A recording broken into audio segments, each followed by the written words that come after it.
go, make my body go, make our bodies higher and higher.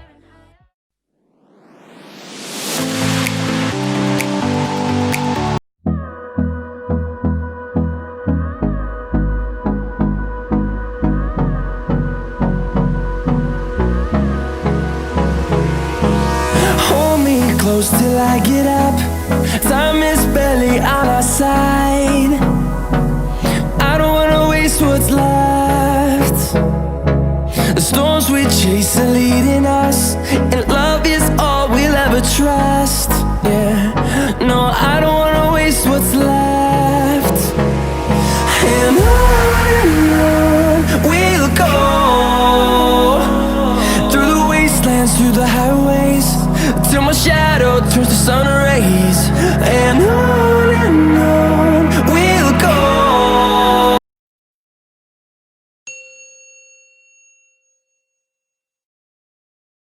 Rồi, mình sẽ thử cắm điện cái súng này, chúng ta test xem như nào nhá, xem có lên đèn đóm gì không. Để lại đưa cho súng ngỏm. Thực ra cái súng này người ta chưa bóc siêu nên là khả năng hỏng thì ít lắm ạ, hỏng sửa dễ mà, có gì đâu, nó chỉ là cái phần nhiệt thôi mà.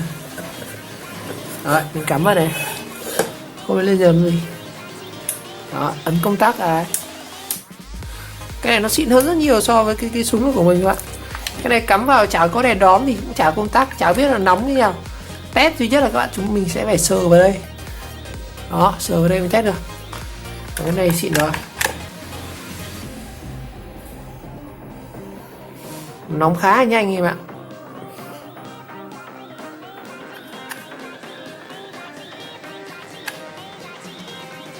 Nó khá là nóng luôn. Rồi, bây giờ mình sẽ thử cái keo nhỏ trước đi. Mình sẽ thử keo nhỏ này xem có lắp được vào đây không nhá.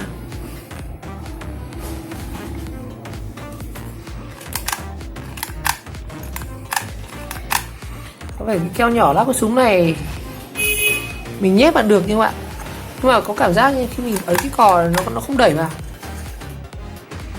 Thử xem. Đấy, bắt đầu nó dính rồi này. Cái đầu nhiệt ở trong này mà nó hút cái này vào.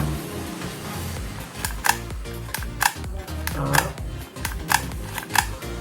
Sẽ đợi một lúc xem nó có ra nhiệt. Đây, cái này nó còn gập vào được này. Đó. Mình không dùng nữa này. Đấy, đợi một lúc. Rồi.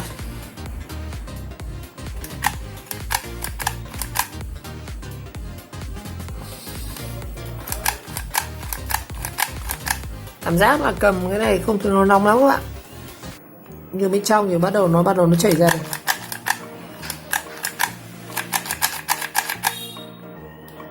Đó.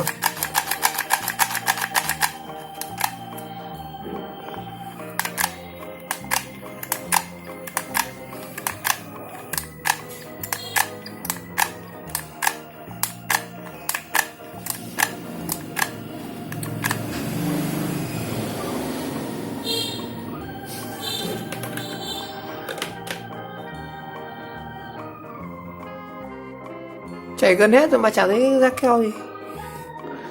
Mình sẽ thử cái to xem nào. Rồi nó bắt đầu ra rồi. Chảy ra rồi này. Ui dồi ôi. Như vậy đốt gần chục que nó mới chảy ra anh ạ. Đấy, bắt đầu ra keo rồi. Đây, ui giời. Keo rất là trong luôn. Đó. Đó. Rồi bây giờ mình sẽ thử hàn vào một cái hộp nhá. Rồi đây mình có một cái hộp chống hầm. Mình đang cần chét thêm cái keo ở đây để như là thay cái răng cao su ấy. Đây. Mình sẽ gắn một cái đường rèm keo ở chỗ này để coi như là một cái răng cao su giả bằng cái keo nến này. Ok. Rồi.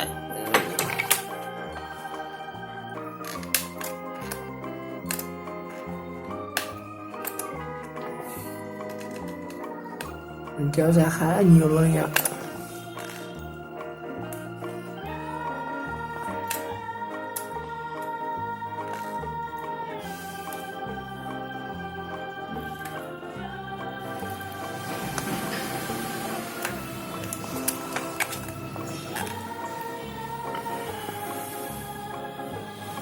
nó ra khá là chắc, nhưng mà dùng keo nhỏ thì bắn nó có vẻ nó hơi xịt xịt thế nào.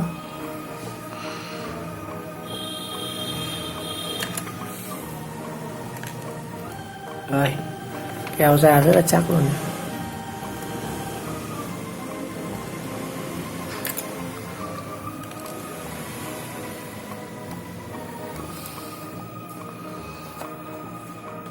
Đó.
Rồi, xong hồi đây, mình thành quả đây, mình hàn một cái đường diềm quanh cái nắp này.